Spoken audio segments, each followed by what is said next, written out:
இலக்கை நோக்கி டுவர்ட் த கோல் இந்த நிகழ்ச்சிக்கு உங்களை அன்புடன் வரவேற்கிறோம். Praise the Lord. ஆண்டவராகிய இயேசுவின் இனிய நாமத்தில் இந்த நல்ல நாளிலே உங்களை எல்லாரையும் அன்புடன் வாழ்த்துகிறேன். 63ஆம் சங்கீதம் முதல் வசனம், என் மாம்சமானது உம்மை வாஞ்சிக்கிறது.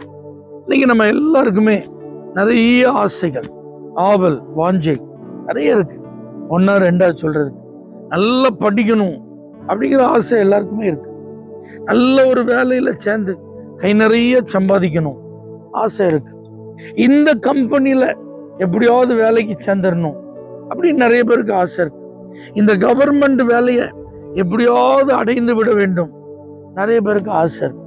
சொந்தமா ஒரு வீடு கட்டிடணும் ஆசை, ஒரு புல்லட் வாங்கிடணும் ஆசை இருக்கு, எப்படியாவது ஒரு கார் வாங்கிடணும் ஆசை இருக்கு, நாட்டுல நல்ல ஒரு உயர்ந்த இடத்துக்கு வந்துடணும் எல்லாருக்கும் ஆசை இருக்கு.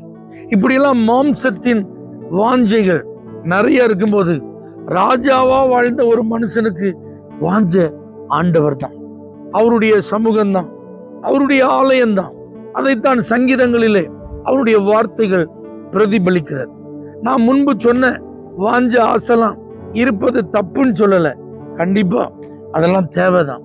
ஆனா அவைகள் எல்லாவற்றை காட்டிலும் நம்ம ஆசைப்படணும். அதிகாலையிலே எழுந்து நான் தேவனை தேடணும். இரவும் பகலும் இந்த வேத வசனத்தை நான் வாசித்து தியானம் பண்ணணும். ஆண்டுடைய ஆலயத்துல நான் போய் தவறாமல் அவரை ஆராதிக்க நான் கலந்து கொள்ளுகிறதுல ஆர்வமா இருக்கணும். விடுதலையோடு அவரை நான் பாடி அவருடைய பிரசன்னத்துல களி கூறணும். பரிசுத்தாவின் அபிஷேகத்தை நான் பெற்றுக்கொள்ளணும். ஏற்கனவே பெற்றிருந்தால் இன்னும் ஆவியினால நான் நிரப்பப்படணும். விசுவாசத்தோடு நான் வாழணும், பரிசுத்தமா நான் வாழணும், ஆண்டவருக்காக ஊழியம் செய்யணும், ஆத்துமாக்கள் ஆதாயம் செய்யணும், பரலோக ராஜ்யத்தை எப்படியாவது நாம் பெற்றுக்கொள்ளணும். இப்படி நம்முடைய வாஞ்சை இருக்க வேண்டும் என்பதுதான் இந்த வேதாகமத்திலிருந்து, தேவனுடைய பரிசுத்தவான்கள் வாழ்க்கையிலிருந்து நாம் கற்றுக்கொள்ளுகிற காரியம். உங்களுடைய வாஞ்சை தேவன் மேல் இருக்கிறதா? தேவனுடைய பிரசனத்தின் மேல் இருக்கிறதா? தேவனுடைய ஆலயத்தின் மேல் இருக்கிறதா? தேவனுக்காக வாழ வேண்டும் என்று இருக்கிறதா? இன்னைக்கு கொஞ்சம் யோசிச்சு பாருங்க.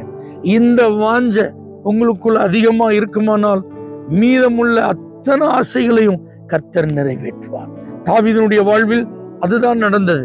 ஒரு ஆடுகளை மேய்க்கும் ஒரு மேய்ப்பனாக இருந்த காலத்திலேயே இது அவனுடைய அனுபவமா இருந்ததுனால அவனை ராஜாவாக்கி கர்த்தர் ஆசீர்வதித்தார்.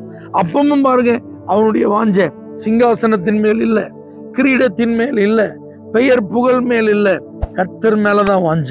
அதனால வாழ்க்கையில எவ்வளவு உயர்வுக்கு போனாலும், ஆண்டவர் எந்த நிலையிலே நம்மை ஆசீர்வதித்தாலும் கர்த்தரையே வாஞ்சிப்போம். தேவன் அதை நம்மிடத்தில் எதிர்பார்க்கிறார். கடைசி வரைக்கும் ஆண்டவரே நாங்கள் உண்மையே வாஞ்சிக்க எங்களுக்கு நீ கிருபைத்தார். இயேசுவின் நாமத்தில் பிதாவே, ஆமென். For prayer contact Pastor J. J. Kumar, El Shaddai Ministries, 9500252586, Surandai.